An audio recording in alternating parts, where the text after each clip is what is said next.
The gentleman from Giles, Mr. Yost. Thank you, Mr. Speaker. I rise for a point of personal privilege. The gentleman has the floor. Thank you, Mr. Speaker. Mr. Speaker, members of the House, today is George Washington's birthday.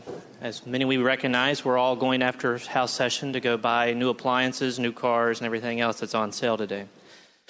But aside all that, President Washington was a great man. He was also a farmer of industrial hemp, in case anybody didn't know. But he also accomplished many great things.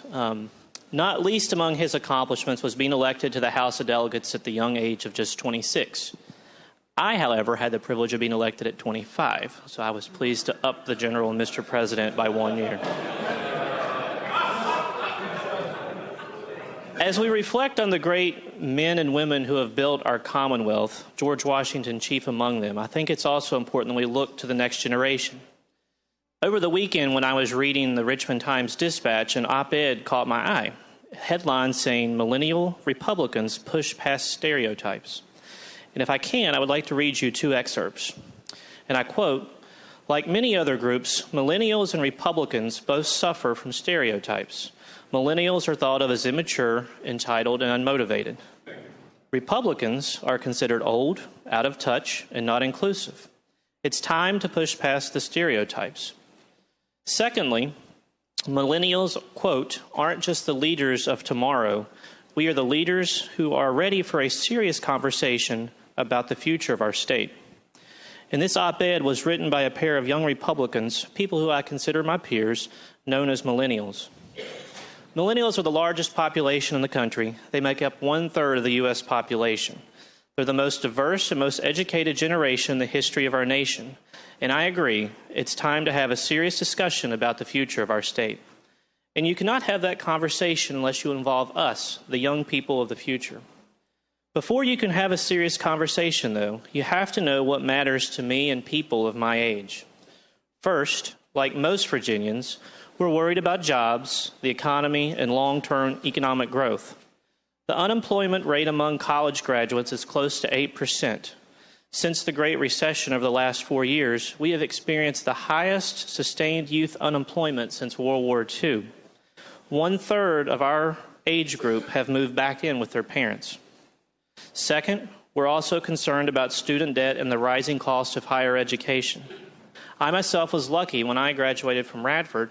I did not have a whole lot of student debt, but that's because I worked 3 jobs during my graduate work. But today, Virginia students are borrowing over $1 billion per year, and nationally, student debt is over $1 trillion.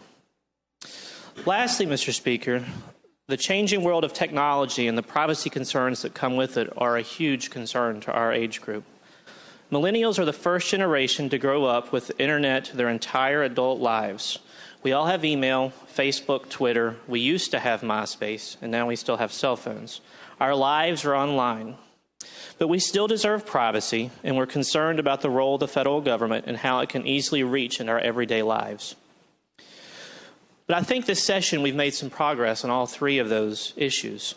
Jobs and unemployment, student debt, privacy, and technology. These are the issues that matter to us. The House of Delegates has made considerable progress on these fronts this year. We are working to promote innovation and entrepreneurship through bills like Scott Taylor's crowdfunding legislation that will help small businesses get the funding they need to grow, or like Delegate Rust's bill to license Uber and Lyft, a signal of how Virginia can welcome innovative new companies to the Commonwealth. We are working to make college more affordable through Delegate Cox's legislation that caps student athletic fees to hold down costs, and through my good buddy's bill, Delegate Rush, creating flat fee degrees in high-demand fields so students can get degrees that lead to real jobs. And lastly, we are working to strengthen privacy protections in an ever-changing world. Through Delegate Peace's bill to protect your social media passwords from your employers, your boss doesn't need to know your Facebook password. Through Delegate Anderson's bill to limit the amount of data that can be collected from license plates. Because at the end of the day, the government doesn't need to know that I'm going to Taco Bell at 12 midnight. This is a good start, and I'm proud of the steps the House has taken on these issues that matter to my peers and to the next generation. And I look forward to having a serious conversation about the future of your state. Thank you, Mr. Speaker.